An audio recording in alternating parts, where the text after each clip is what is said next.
Hello YouTube, I am SLOBS, and today we are going to go over some general OBS stuff.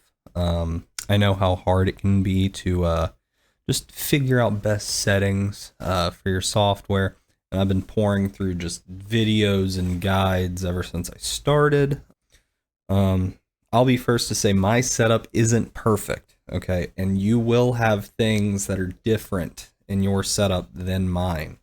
If you see anything that bugs you or anything that might even help with my setup, just drop it in the comments down there, alright? This video is going to be split into chapters, so you can go to whatever section you would like and, you know, pick whatever thing you're having issues with. We will also have some links down below too to some specific videos I've used or just YouTube channels, just of people who've helped me in the process. But yeah, let's get started. It's LOLs time. I will say one thing to mainly get started here. There's nothing wrong with choosing, you know, Streamlabs versus OBS. Even you'll see people talking about the SE Live plugin for OBS. Don't worry about it. Whatever you have is gonna work fine. Okay. I loved Streamlabs when I got Streamlabs. That's how I started. There's a lot of good in Streamlabs. It's just not quite as customizable. It's very good right out of the box. You got everything you need. But if you get to a point where you want to do more stuff, I do suggest OBS Studio. Streamlabs does have great stuff. If you want to do cool commands, Triggerfire, I'll put a link to that below. Triggerfire will let people type commands into the chat, like exclamation commands, and you'll see, you know, a picture pop up or like a sound thing comes up, a video will come on screen. There are other sites like Triggerfire that do that same kind of thing, which I still have my Triggerfire commands on my OBS once I switched. It's a great program. It's just a little more limited. If you want full customizability of your OBS, then probably going to want to look into moving to OBS Studio, getting the Websocket plugin, getting Lioranboard. Don't worry, if you don't know what I'm talking about, we're going to get into all that later. So one thing you'll notice that you'll want to do is change your webcam settings, because, you know, for some reason, at least with Logitech cameras on my end, OBS will not save your camera settings.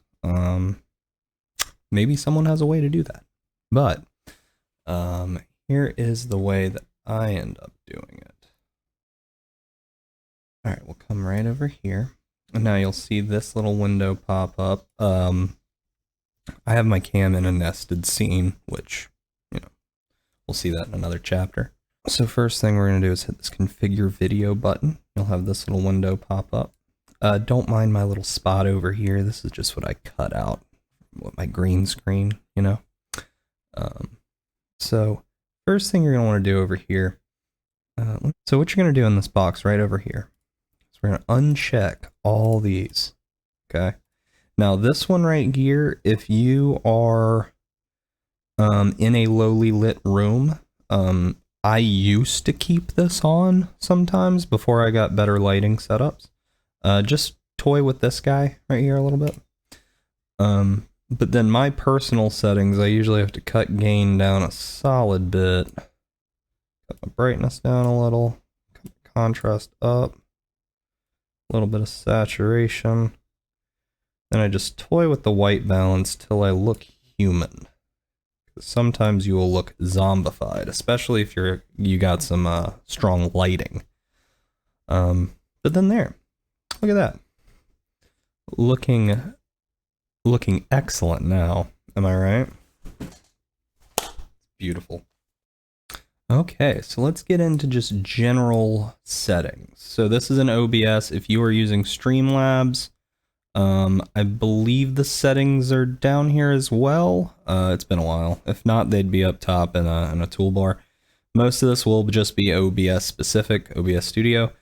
But a lot of these settings are in Streamlabs. It's just about finding the button for it. All right, so we got this right here. A lot of your stuff should be good by default. Let's see. The only things I think I changed. I messed with changing snapping. Then I you don't really need to worry about snapping. If you're having issues like snapping, for instance, it's like if I were to move my camera around, like here, hang on. So like if I move my camera around, it'll try and like snap. See how it's doing that snap right there? Boop, boop. It's trying to keep me right in the middle of the screen. If you don't want it to do that, just hold the control key while you're moving your source. There will be no snapping. I think that's better than actually changing the option, because sometimes, you know, you're gonna want to have it snap for you. Your stream settings are going to be one of the first things you do. If you're completely new to this and you just downloaded OBS or even Streamlabs, you're gonna have to go here and connect your account. I'm almost certain when you download and install, they ask for this like right when you first open the program. But just in case, you go here, Twitch. Just do auto server. I've never had an issue with auto servers. I tried picking one out once and it actually went terribly, so I wouldn't do that unless you know what you're doing. Output. Over here, you got the NVIDIA encoder. Make sure, especially like if you have an NVIDIA card, like anything with GeForce, that you are using the NVIDIA NVENC encoder. AMD stuff is a bit different. I'm not as familiar with it. I think they have their own separate encoder that works pretty well. But just if you have NVIDIA GeForce, use NVENC. Like, there's really no reason not to. It makes it where it uses your GPU a little bit more. It's less CPU intensive. For your bitrate, again, by default, it knows just kind of like based on your normal settings. I think it does a test. In essence, you want to figure out what your upload speed is on your computer. So to do that, we'll just type speed test on Google, hit run speed test. Let's see what I'm at right now. So this is your download. This one isn't as big a deal. Mine's looking pretty good right now. Upload.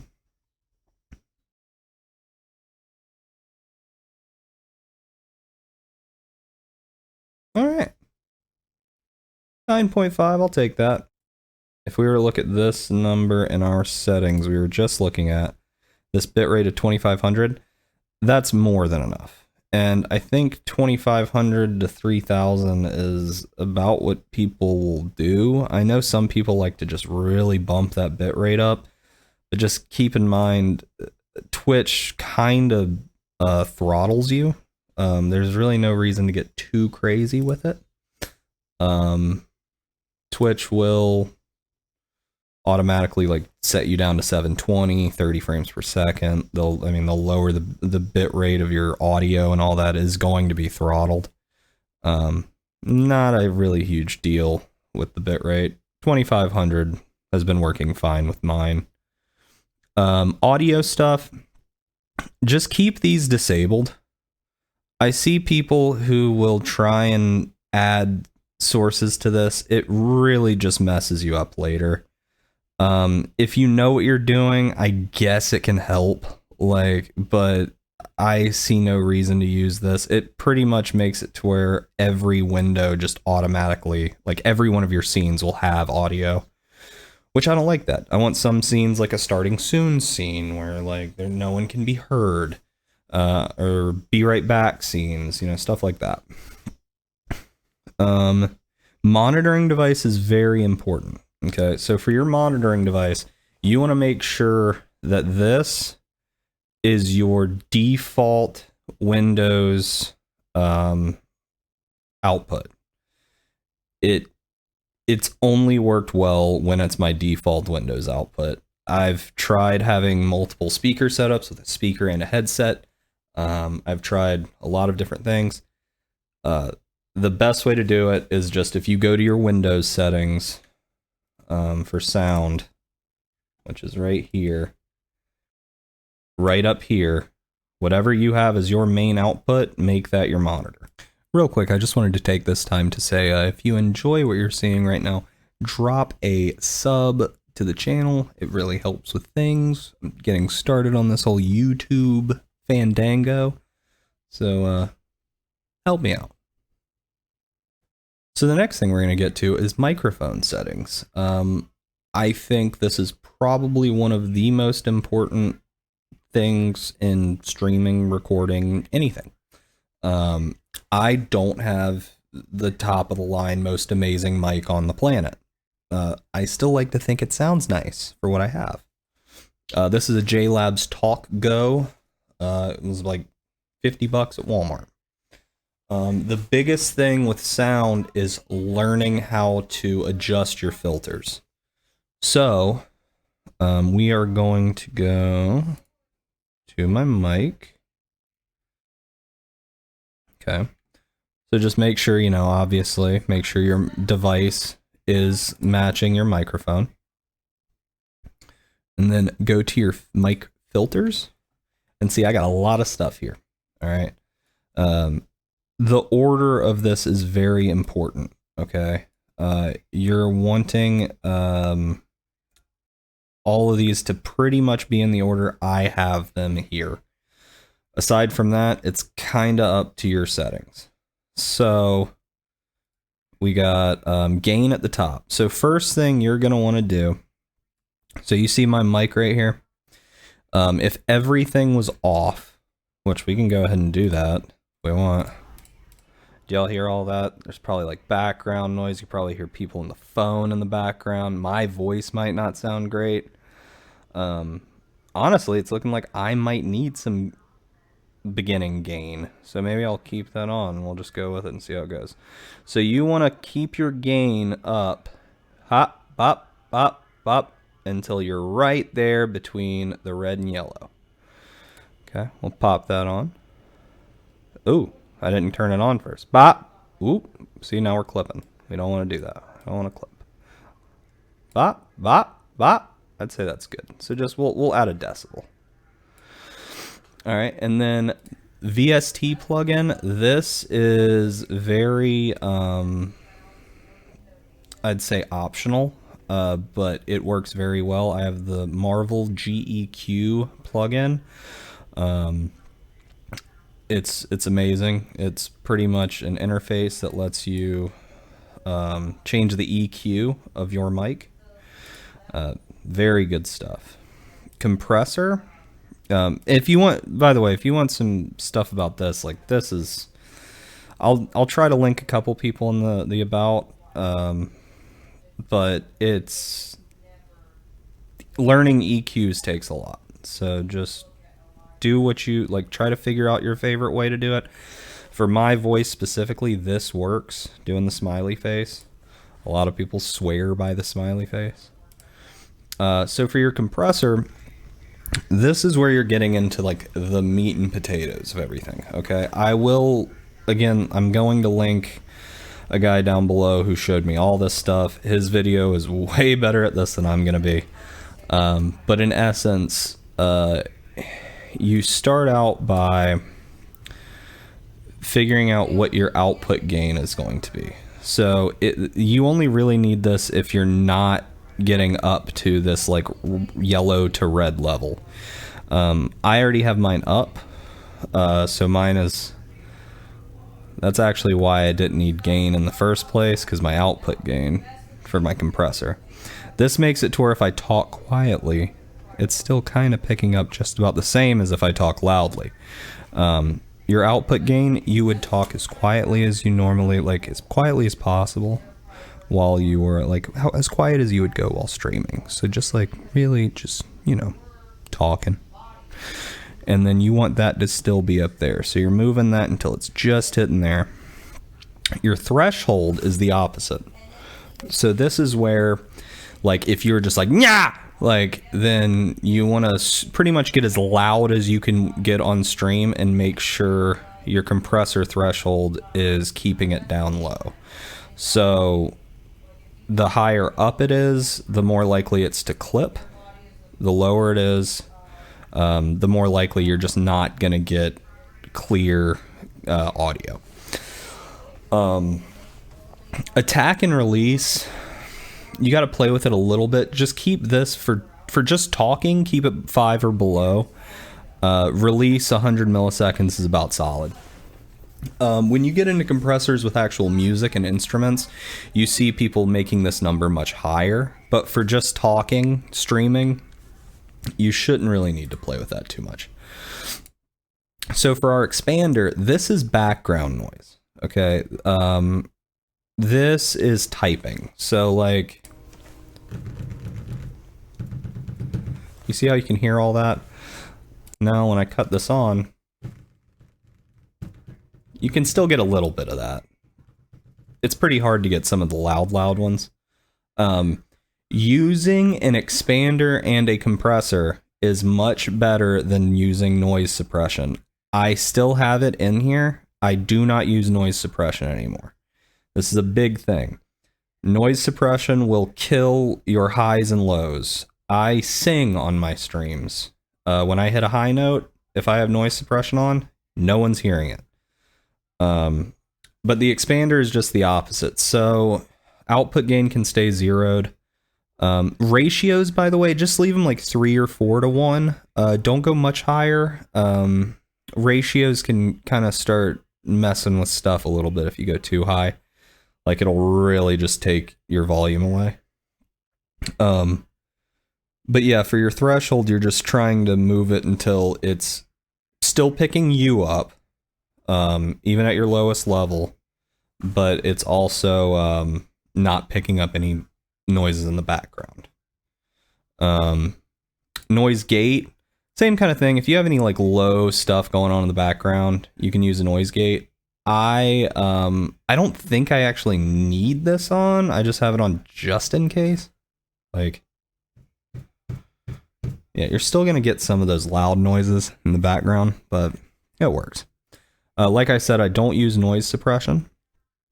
Not anymore, at least. And then you have the limiter. I always suggest putting a limiter on every audio source you have. This makes it so that if you watch something like a video, or you're playing a game, or you're even recording microphone, and like one of these is wrong, and you have some just screamy, destroy someone's headphones thing, the limiter will automatically drop 3 decibels from the top. So nothing should go above -3, which is good. It's very good.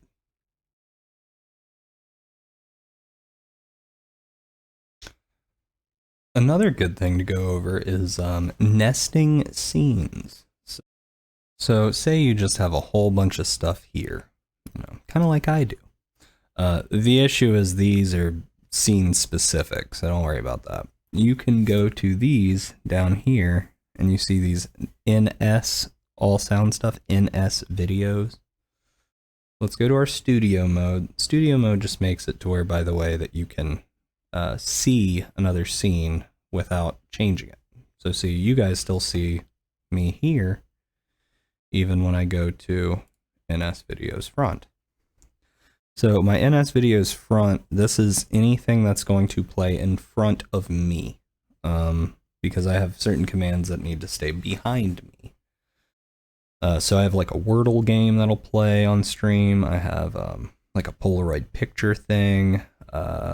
We have sound alerts, merch alerts, just alerts, my emote wall, commands, the trigger fire, browser source I was talking about earlier.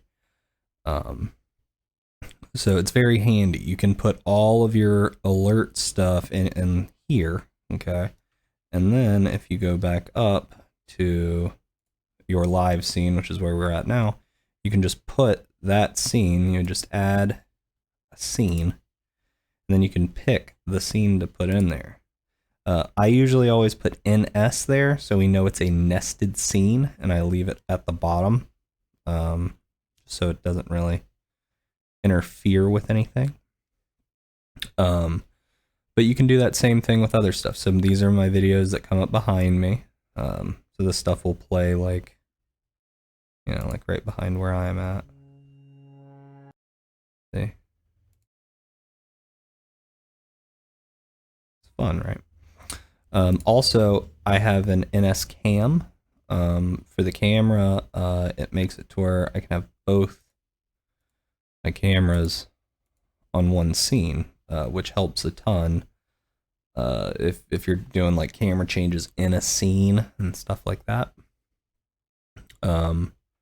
All sound stuff, I should have more than that in here, but you know, that's just anything that's sound related you can put into a nested scene. So then this makes it easier, so if you're ever just throwing a scene together, you know, like let's go on back to my beach. Technically, if I were to throw this scene together, I would only need bare minimum stuff. Like I could just do whatever background I want, do my camera, do my videos in the back, do my videos in the front, all my sound stuff. Boom, I'm pretty much done. Then you can just do your personalized stuff that you want to put in the scene. So like I have my goals, scroll in there, all that stuff. There's daily goals. Sub count pops up, stuff like that. Comes in handy. Definitely comes in handy. Nested scenes. This also will come in handy more if you end up getting Lioranboard. Lioranboard doesn't like groups. So you'll see if we come back here in that beach scene we were just at, you'll see this art group here. It's not if I needed anything here to be messed with, it would be more difficult if I was using a stream deck like Lioranboard, just because it's something to do with the OBS just programming. So nested scenes are a much better way to do that. And that brings me to my next point, which is Lioranboard. So some of you might want to do some of these crazy weird things, like you know, I can here, let me open mine. So like I can come in here and type !cam2 and it'll switch my camera over there, and we'll go back to cam 1. I can what's some of the other ones I got? Wander.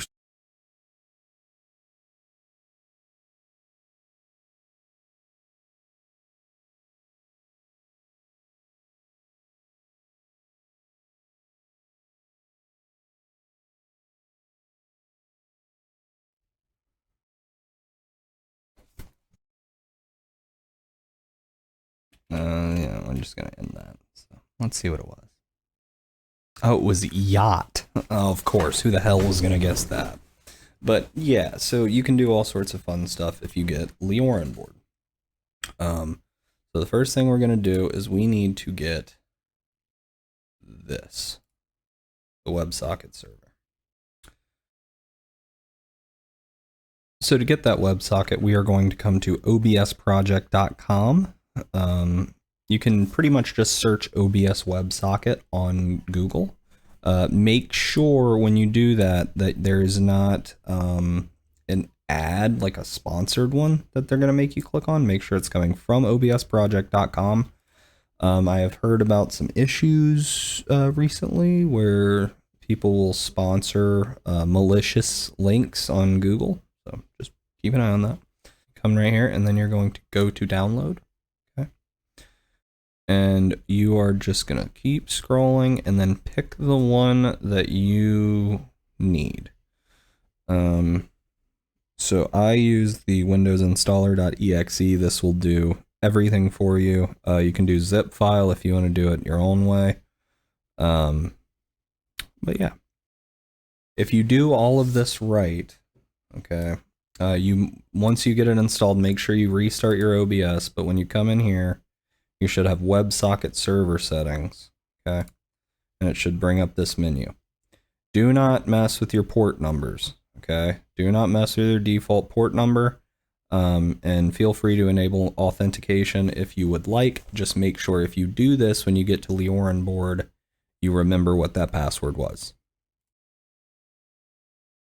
Okay, so once you get your WebSocket set up, then we are going to focus on getting Lioranboard downloaded. So go to, I suggest going to the Discord for Lioranboard. I will put that link in the description.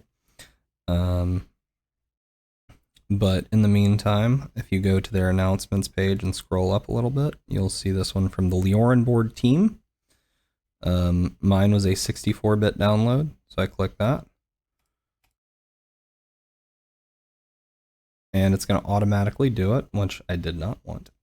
But it's fine. We'll go ahead and delete it. So when that happens, though, you will have a zip file that will look like this inside. Go ahead and extract that and put it in. I use documents. They suggest not putting it in your local C. Can't remember why, but just put it in your documents folder or something. I have a little Lioranboard thing for my documents. And then if you did that correctly, you should be able to pull this up. If you click on the, you are looking for, once it extracts, you are wanting to click the Lioranboard application here. It will ask you if you would like it to run. You're good. No one's done anything malicious on the Lioranboard, okay? We're all good. And then you'll have this. The main things you're going to need to do are come down here to your settings. Do not mess with this port number. Do not do it. 9425 is correct, okay? It's not 4444. That is for your OBS WebSocket. This is for something different. Leave it 9425. Make sure this is checked, okay? Go to your OBS connections. This should be good to go. Make sure this is still set to 4. As of now, we are still on WebSocket 4. It will give you the option for 5, just because 5 will be implemented soon. Whenever 5 is implemented and working well, if you're on that Discord, they'll let us know. You can download the new 5 WebSocket for OBS and update this one. If you had a password, this is where you would put it in. But make sure you have auto connect on. It just helps. Then you're going to go to your Twitch connections or YouTube connections. You can use Lioranboard with YouTube. Make sure you have your Twitch chat connected. You can open the URL to authorize, and once it's authorized, now your chat is connected. If you do all this right, you'll have 3 green lights. Now, the one green light you might not be seeing on your end at this point would be transmitter. So, you have to make sure your transmitter is open. So let's see, like when I go in here, I have a transmitter here. Now it's in that transmitter folder right here. If I click that right now, since I have another one open, it's gonna hate me. It's gonna get really mad. What you can do, okay, now watch this. All right. My OBS, I have a dock that is my transmitter, okay? All you need to do that is go to this, double click this right here, okay? There will be a link at the top, all right? It's going to open your web browser. Go to Docs, Custom Browser Dock, Transmitter, put the link to that transmitter here. This is my old one. I actually don't need it anymore. You only need one transmitter, okay? Apply. Okay. So now it'll be here. Your transmitter needs to be open in order for Lioranboard to work. So since it is a dock in your OBS, which you can just put something right in front of, like it's just there, it will always be open when your OBS is open. Therefore, Lioranboard will always work. That is the easiest way to do this. I know some people who will open the web page and just leave it minimized. It's not necessary. So then once you have all three of these green lights going, you are good. You can make your stream deck, add whatever you'd like to it. There's a ton of videos out there about stuff you can do with Lioranboard. I will link my favorite people to watch in the description. Yeah, that's my jumbled up thoughts on OBS things. I hope somebody got something out of that, and I wish you happy streaming things. Peace.